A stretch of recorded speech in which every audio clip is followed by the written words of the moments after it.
a des travaux au-dessus, donc ils ont bloqué la route. Je m'en suis rendu compte l'autre jour où je suis passé par ici. Voilà, le beau panneau route barrée. Et de l'autre côté c'est pareil, l'autre village où ça mène c'est barré aussi. Donc voilà, avec quelques talkie-walkie en plus, avec Lise en bas qui fait attention, qui nous tient au courant, en faisant que des zones où il y a visibilité en plus. Voilà, là vraiment on a fait un truc propre, parce que je veux pas d'embrouille et du coup là il n'y en a pas.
C'était comment, Axel?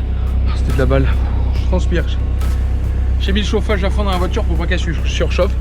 C'est la petite astuce quand tu as une voiture qui est quasiment d'origine et que tu mets des roustes. Et pour aider le radiateur principal, voilà, tu mets la ventilation à fond avec le chauffage à fond. Par contre dans la voiture il fait... D'ailleurs, voilà. Il fait trop chaud. Écoute, c'était un bon moment. On a eu de la chance que cette route soit fermée. La voiture va bien, c'est une S13 quasiment d'origine. En termes de puissance, elle a juste un turbo qu'on a remis neuf parce que le turbo d'origine était mort, comme tous les turbos de S13. Donc c'est un turbo qui vient de chez Drift Shop. C'est un turbo sur roulement, il est un peu plus réactif. C'est bien pour la montagne parce que quand tu rappuies, tu as le couple de suite. Par contre, il n'y a pas de gain de puissance parce que tu l'entends.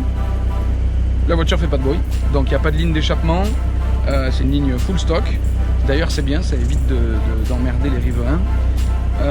Qu'est-ce qu'il y a d'autre? L'intercouleur d'origine, je le sens, au bout de 3-4 virages la voiture perd de la puissance, parce que quand tu es en latéral, l'intercouleur il est tellement mal placé qu'il prend pas l'air. Et voilà, donc le setup mécanique est stock en fait.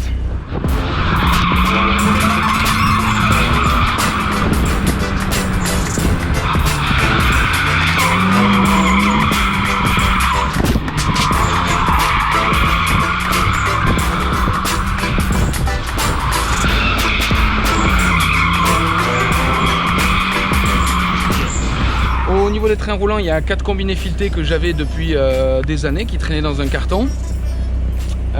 Donc du coup je les ai installés sur cette voiture. Qu'est-ce que j'ai mis dessus? J'avais un pont autobloquant qui était d'avance pour mon Interceptor que je ne me servais pas. Donc un autobloquant case multidisque que j'ai installé dessus pour que la voiture dérive facilement et tienne sa dérive. Et après il y a une suppression d'ABS. Qu'est-ce qu'il y a d'autre? Et des biellets de grand angle pour braquer à peine un peu plus. Mais ça garde quand même l'effet d'Ackerman. Enfin bref. C'est une voiture qui se conduit très bien en ville. Un truc très important aussi, ouais, le siège baquet. Parce que le siège en cuir ça glisse énormément, on ne peut pas être bien maintenu, on ressent rien. Et que là au moins le siège baquet, l'avantage c'est qu'on est bien maintenu. Un petit volant tulipé aussi parce que le volant plat est beaucoup trop loin. Conduire avec le bout des doigts c'est compliqué. Voilà. Et derrière on a toujours une roue de secours, un cric, une croix là-bas. Et comme vous pouvez voir, tout est attaché avec des ceintures de sécurité. Donc voilà, du coup voilà, vous voyez le setup est très simple, hein. C'est en gros 170 chevaux, 1200 kg, 4 amortisseurs, un siège baquet. En gros c'est tout ce qu'il y a. Il n'y a même pas de frein à main hydraulique comme vous voyez. Parce que l'avantage des S13 c'est que les freins à main sont très bons d'origine contrairement au BMW. Ça là tu me vois pas trop là. Ah mais je tends le bras hein.